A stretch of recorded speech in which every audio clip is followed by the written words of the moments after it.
సాక్షాత్తు ఆ దుర్గమ్మ అనుగ్రహంతో మకర రాశి వారికి రాజయోగం. ఏప్రిల్ నెల 12వ తేదీ ఎంతో శక్తివంతమైన పౌర్ణమి మొదలు ఒక స్త్రీ మిమ్మల్ని రాజులాగా మార్చబోతోంది. మీకు తిరుగనేదే లేదు. మీ జీవితంలో మునిపెన్నడూ కూడా చూడని మార్పులు మీరు చూడబోతున్నారు. సాక్షాత్తు ఆ దుర్గమ్మ అనుగ్రహంతో మకర రాశి వారి జీవితం ఏ విధంగా ఉండబోతోంది, వీరి జీవితంలో కలగబోయే మార్పులు ఏమిటో కూడా అన్నీ ఇప్పుడైతే మనం క్లియర్గా ఈ వీడియో ద్వారా తెలుసుకుందామండి. మీరు ఎక్కడెక్కడో జ్యోతిష్యం చెప్పించుకుని మీ పనులు కాక నిరాశ చెంది ఉన్నారా? అయితే శ్రీ కాళికామాత జ్యోతిష్యాలయం పూజారి గారిని సంప్రదించండి. స్త్రీ వశీకరణ, భార్యాభర్తల వశీకరణ, ప్రేమ వశీకరణ, వ్యాపార వశీకరణ, ధన వశీకరణ, కుటుంబ వశీకరణ చేయబడును. తీరని ఏ సమస్యలకైనా ప్రత్యేకమైన పూజ వశీకరణలు చేయబడును. భార్యాభర్తల సమస్యలు, కుటుంబ సమస్యలు, ప్రేమ సమస్యలు, వ్యాపారంలో నష్టం రావడం, నమ్మిన వారు దూరం కావడం, డబ్బులు, పెళ్లి సమస్యలు, సంతానం లేకపోవడం, దూరంలో ఉన్నవారికి ఫోన్ ద్వారా కూడా పరిష్కారం చెప్పబడును. పూజారి గారి ఫోన్ నెంబర్ 8121913664. మీకు ఎటువంటి సమస్యలున్నా చిటికలో పరిష్కారం చూపిస్తున్నారు. నమ్మకంతో గురువు గారికి కాల్ చేయండి. మీ సమస్యలకి పరిష్కారం పొందండి. అంతకన్నా ముందు మీలో ఎవరైనా సరే కొత్తగా కనుక మన ఛానల్ని చూస్తున్నట్లయితే తప్పకుండా వీడియోని లైక్ చేయండి. తప్పకుండా మన ఛానల్ని సబ్స్క్రైబ్ చేసుకోవడం మర్చిపోకండి. సబ్స్క్రైబ్ చేసుకోవడంతో పాటుగా పక్కనే ఉన్న బెల్ ఐకాన్లో ఆల్ ట్యాప్ చేయండి. ఈ విధంగా చేయడం ద్వారా మేము పెట్టే ప్రతి వీడియో కూడా మీకు నోటిఫికేషన్ రూపంలో కనిపిస్తుంది. మీరు మిస్ కాకుండా మన వీడియోని చూడగలుగుతారు. ఇక వీడియోలోకి వెళ్ళిపోయి మకర రాశి వారి పూర్తి విషయాలు మనమైతే ఇప్పుడు క్లియర్గా తెలుసుకుందాం. మకర రాశి వారికి సమయం బుద్ధిబలం చాలా బాగుంటుంది. కొన్ని సంఘటనలు మీ యొక్క ఆత్మవిశ్వాసాన్ని పెంచుతాయి. కీలకమైన వ్యవహారాలలో ముందడుగు పడుతుంది. ఆధ్యాత్మిక కార్యక్రమాల్లో చక్కగా పాల్గొంటారు. 9వ రాశిలో చంద్రబలం అనుకూలంగా లేదు. ఒకటికి ఆలోచిస్తూ మరొకటి చేయకండి. ప్రయాణాలలో అప్రమత్తంగా ఉంటే మేలు. సుబ్రహ్మణ్య భుజంగ స్తోత్రం మంచి పారాయణం చాలా మంచి ఫలితాలను అందిస్తుంది. శ్రవణ నక్షత్ర జాతకులకు ఈ సమయంలో చేసే పనులన్నీ కూడా నెరవేరుతాయి.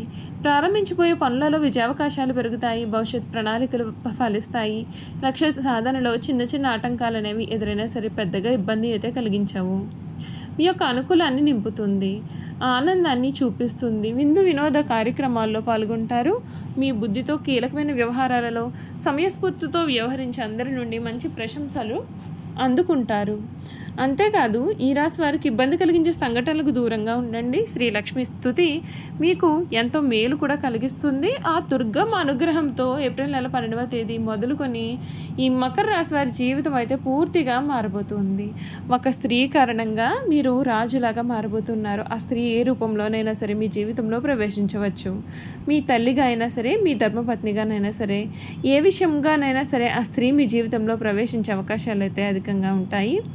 అంతేకాదు ఈ రాశికి సంబంధించినటువంటి వారికి ఈ సమయం చాలా అరుదుగా వచ్చే సమయంగా చెప్పవచ్చు. మీరు ఏదైతే జీవితం కావాలని కోరుకున్నారో ఆ జీవితం మీకు దక్కుతుంది. అన్ని విధాలుగా కూడా అనుకూలత ఏర్పడుతుంది. మునిపెన్నడూ కూడా చూడని వినని రాజభోగాలు మీరు అనుభవించబోతున్నారని చెప్పడంలో సందేహం లేదు. ఈ మకర రాశికి సంబంధించినటువంటి వారికి 2025 సంవత్సరం ఉద్యోగం విషయంలో మిశ్రమ ఫలితాలు కనిపిస్తూ ఉన్నాయి. ప్రథమార్థంలో మీరు మనోధైర్యంతో, ఓపికతో మరియు స్థిరమైన విధానంతో పనిచేయాలి. ఈ ఏడాది మొదట్లో శని 2వ ఇంట్లో ఉండడం చేత మీకు ఆర్థిక నిర్వహణ మరియు కార్యాలయంలో క్రమశిక్షణతో కూడిన సంభాషణపైన దృష్టి పెడతారు. 3వ ఇంట్లో రాహు ఉండడం చేత మీకు ధైర్యం మరియు వ్యూహాత్మక సంభాషణ చేసే శక్తి కూడా కలుగుతాయి. మహోద్యోగులతో మరియు పై అధికారులతో కూడా మంచి సంబంధాలు అనేవి తీసుకుంటారు. కొత్త ఉద్యోగ ప్రయత్నాలు మొదలుపెట్టడం కంటే కూడా చేస్తున్న ఆరోగ్యాన్ని మరింతగా మెరుగ్గా చేయడం పైన దృష్టి పెట్టడం కూడా మంచిదే.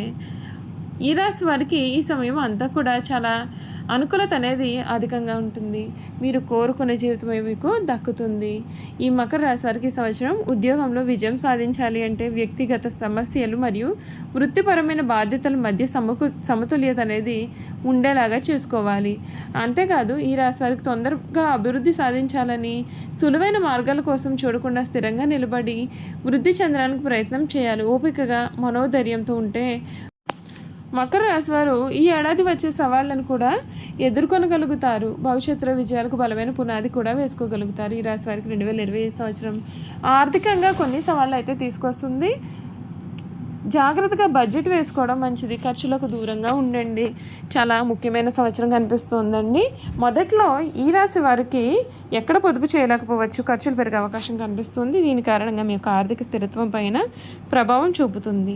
డబ్బు విషయంలో జాగ్రత్తగా ఉండాలి. ఈ ఏడాది రెండో భాగంలో ఊహించిన ఖర్చులు వచ్చే అవకాశం ఉంటుందండి. ముఖ్యంగా కుటుంబ సభ్యులు ఆరోగ్యము లేదా ఉద్యోగ బాధ్యతల పట్ల ఖర్చులు అధికం అవుతాయి. అయితే మే వరకు గురువు దృష్టి 11వ ఇంటిపైన ఉంటుంది కాబట్టి ఖర్చులకు తగిన డబ్బులు మీకు అందడం వలన ఆర్థికంగా అంతగా ఇబ్బంది అయితే అనిపించకపోవచ్చు. మే నెల తర్వాత గురువు 6వ ఇంట్లోకి వెళ్తాడు. ఇదే సమయంలో ఆదాయం బాగానే ఉన్నప్పటికీ కూడా ఊహించిన ఖర్చులు పెరిగే అవకాశం అయితే ఉంటుంది. ఎక్కువగా ఈ రాశి వారికి అందని రిస్క్ ఉన్న పెద్ద పెట్టుబడులకు, రుణాలు లేదా ఆర్థిక నిబద్ధతలకు కూడా దూరంగా ఉండడం చాలా ముఖ్యం. ఆరోగ్య సంబంధిత ఖర్చులు కూడా వచ్చే అవకాశాలు అయితే కనిపిస్తూ ఉన్నాయండి. అంతేకాదు క్రమశిక్షణతో కూడిన ఆర్థిక నిర్వహణను అవలంబిస్తూ అనవసరమైన ఖర్చులపైన దృష్టి పెడుతూ మరియు పెద్ద పెట్టుబడులను కూడా వాయిదా వేస్తే మీరు 2025లో వచ్చే ఆర్థిక సవాళ్లను మరియు స్థిరత్వంతో కూడా ఎదుర్కొంటారు. బలమైన ఆర్థిక పునాదిని నిర్మించుకోవడం మరియు అనవసరమైన రిస్కులు తగ్గించడం చేత మీరు దీర్ఘకాలిక ఆర్థిక భద్రతను కూడా మీరు మంచిగా కలిగి ఉంటారు. అలాగే ఈ రాశి వారికి ఏడాది కుటుంబ జీవితం చాలా సానుకూలమైన మరియు సవాలుతో కూడినటువంటి అంశాలను రెండింటినీ తెస్తుంది. ఏడాది ప్రారంభంలో కుటుంబ వాతావరణం చాలా ఆప్యాయంగా, ప్రశాంతంగా ఉంటుంది. కుటుంబ సభ్యుల మధ్య బలమైన బంధం కూడా ఉంటుంది. సోదరులతో మంచి సంబంధాలు కలిగి ఉంటారు. గురువు 5వ ఇంట్లో ఉండడం చేత కుటుంబంలో శుభకార్యాలు కూడా జరుగుతాయి. పిల్లలు పుట్టడం లేదా వివాహం అవ్వడం వంటి సంఘటనలు జరిగే అవకాశం కనిపిస్తోంది. ఇవి కుటుంబంలో ఆనందాన్ని, ఐక్యతను పెంచుతాయి. సమాజంలో కూడా మీకు మంచి పేరు ప్రతిష్టలు పెరుగుతాయి. సమాజంలో సామాజిక కార్యక్రమాల్లో పాల్గొనడానికి మీరు ఉత్సాహం కూడా కలిగి ఉంటారు. అయితే ఏడాది ముందుకు సాగుతున్న కొద్దీ కూడా ఉద్యోగ బాధ్యతల కారణంగా మీరు కుటుంబ సభ్యులతో ఎక్కువ సమయం గడపలేకపోవచ్చు. మే నెల తర్వాత కుటుంబంలో కొన్ని సమస్యలు వచ్చే అవకాశం కనిపిస్తోంది. ముఖ్యంగా పిల్లలు ఆరోగ్యము లేదా విద్యా సంబంధిత సమస్యలు. ఈ విషయాల్లో మీరు శ్రద్ధగా, ఓపికగా వ్యవహరించాలి. అభిప్రాయ భేదాలు లేదా ఒత్తిడి కారణంగా కుటుంబంలో ఉద్రిక్తత అనేది ఏర్పడవచ్చు. ఇలాంటి సమయాల్లో స్పష్టంగా మాట్లాడుకోవడం, అవగాహన చూపడం మరియు ఒకరి అభిప్రాయాలను ఒకరు గౌరవించుకోవడం కూడా ఈ సమయంలో చాలా ముఖ్యంగా చెప్పాలి. ఈ ఏడాది ద్వితీయార్థంలో రాహుకేతువుల గోచారం అనుకూలంగా ఉండదు కాబట్టి కొన్నిసార్లు కుటుంబ సభ్యుల మధ్య అవగాహన రాహిత్య ఏర్పడే అవకాశం ఉంటుంది. ముఖ్యంగా మీ మాట తీరు కారణంగాను లేదా మీ యొక్క ప్రవర్తన కారణంగాను కుటుంబ సభ్యులు ఇబ్బంది పడడం కానీ లేదా మీతో వాదానికి దిగడం కానీ చేసే అవకాశం ఉంటుంది. ఇటువంటి సందర్భాల్లో సంయమనం పాటించడం వలన వివాదాలు కూడా పెరగకుండా చూసుకోవచ్చు. చూసారు కదండి, మకర రాశి వారి గురించి అయితే అన్ని విషయాలు కూడా తెలుసుకున్నాం కదా. ఈ వీడియో కనుక మీకు నచ్చినట్లయితే తప్పకుండా వీడియోని లైక్ చేయండి. తప్పకుండా మన ఛానల్ని సబ్స్క్రైబ్ చేసుకోవడం మర్చిపోకండి. సబ్స్క్రైబ్ చేసుకోవడంతో పాటుగా పక్కనే ఉన్న బెల్ ఐకాన్లో ఆల్ని ట్యాప్ చేయండి. ఈ విధంగా చేయడం ద్వారా మేము పెట్టే ప్రతి వీడియో కూడా మీకైతే నోటిఫికేషన్ రూపంలో కనిపిస్తుందండి. మీరు మిస్ కాకుండా మన వీడియోని చూడగలుగుతారు. Thank you for watching.